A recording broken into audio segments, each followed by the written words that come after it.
नमस्ते।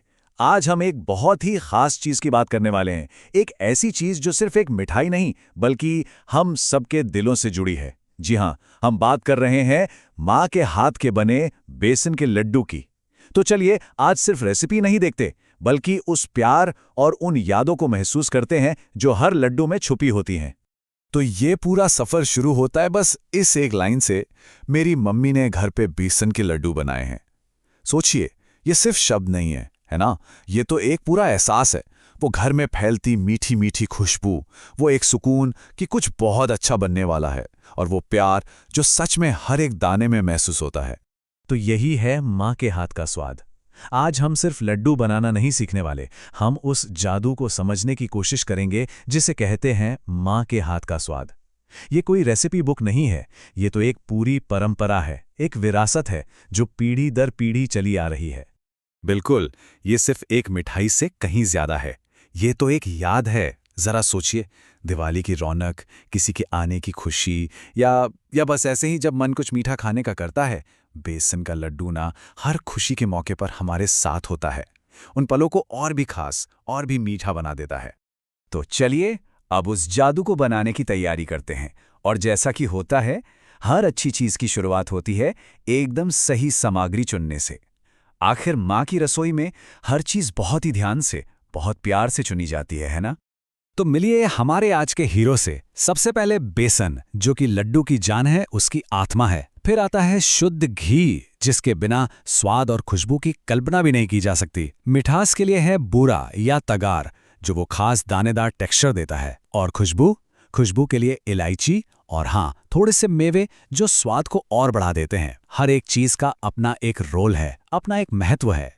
अच्छा, अब बेसन की बात करते हैं, और ये बहुत बहुत जरूरी है। देखिए, अगर बारीक बेसन ले लिया तो लड्डू चिपचिपे हो सकते हैं। असली जादू जो है ना, वो मोटे या जिसे लड्डू वाला बेसन कहते हैं, उसी से आता है। वही मुंह में घुल जाने वाला दानेदार टेक्सचर बस इसी से बनता है।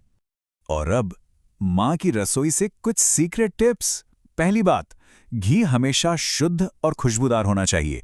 यकीन मानिए, लड्डू का आधा स्वाद तो घी ही है। दूसरी बात, पिसी चीनी नहीं, बूरा या तगार ही इस्तेमाल करना है, तभी वो दानेदार टेक्सचर आएगा और लड्डू चिपकेंगे नहीं। और हाँ, ताजी पिसी इलायची, अरे उसकी खुशबू की तो बात ही अलग है। तो सामग्री चुन ली गई है। अब आते हैं सबसे जरूरी हिस्से पर, बेसन को भुनने की कला और उसका विज्ञान। ये बस एक स्टेप नहीं है, ये तो धैर्य का, प्यार का एक टेस्ट है। और यहीं पर एक साधारण सा बेसन लड्डू की खुशबूदार आत्मा में तब्दील होता है। प्रोसेस सुनने में तो सिंपल है, पर इसमें पूरा ध्यान चाहिए। सबसे पहले धीमी आंच पर घी को पिघलाना है, फिर उसमें बेसन डालिए और अच्छे से मिलाइए। ध्यान रहे कोई गुठली ना रहे। और सबसे जरूरी बात, इसे लगातार धीमी आंच पर चलाते रहना है, कोई जल्दबाजी नहीं, बिल्कुल भी नहीं। और फिर आप देखेंगे बेसन को बदलते हुए। ये एक बहुत ही खूबसूरत सफर है। शुरू के 5 मिनट में वो हल्का पीला दिखेगा, फिर करीब 15 मिनट बाद वो सुनहरा होने लगेगा और घी छोड़ने लगेगा, और बस लगभग 25 से 30 मिनट में वो एकदम परफेक्ट सुनहरा भूरा हो जाएगा।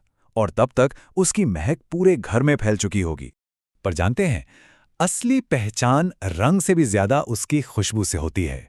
जब वो सौंधी सौंधी मीठी मीठी सी, जिसे हम कहते हैं ना, भीनी भीनी खुशबू, जब वो आने लगे तो बस समझ जाइए कि बेसन एकदम परफेक्ट भुन चुका है। परफेक्शन का सबसे बड़ा साइन यही है।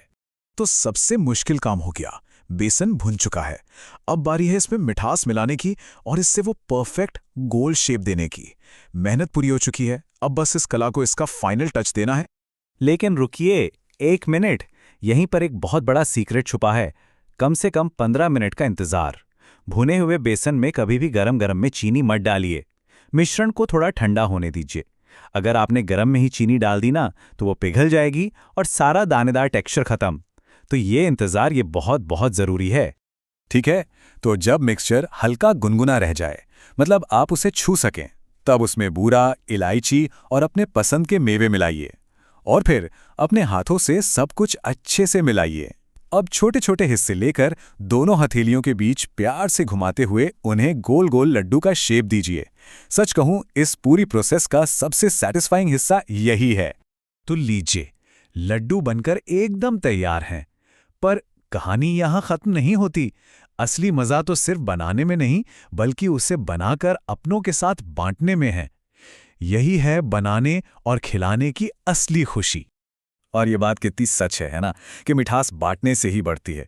जब कोई रसोई में घंटों लगाकर इतने प्यार से कुछ बनाता है ना, तो उसका मकसद सिर्फ पेट भरना नहीं होता, उसका मकसद होता है अपनापन बांटना, प्यार बांटना। और शायद इसीलिए उस स्वाद की बराबरी दुनिया की कोई और चीज नहीं कर सकती। तो ये थी कहानी बेसन के लड्डू की, जो एक रेसिपी से कहीं कहीं ज्यादा है। ये तो प्यार, धैर्य और ढेर सारी यादों का एक गोला है। अब जाते जाते बस एक सवाल छोड़ जाता हूं, खाने से जुड़ी आपकी सबसे मीठी याद कौन सी है?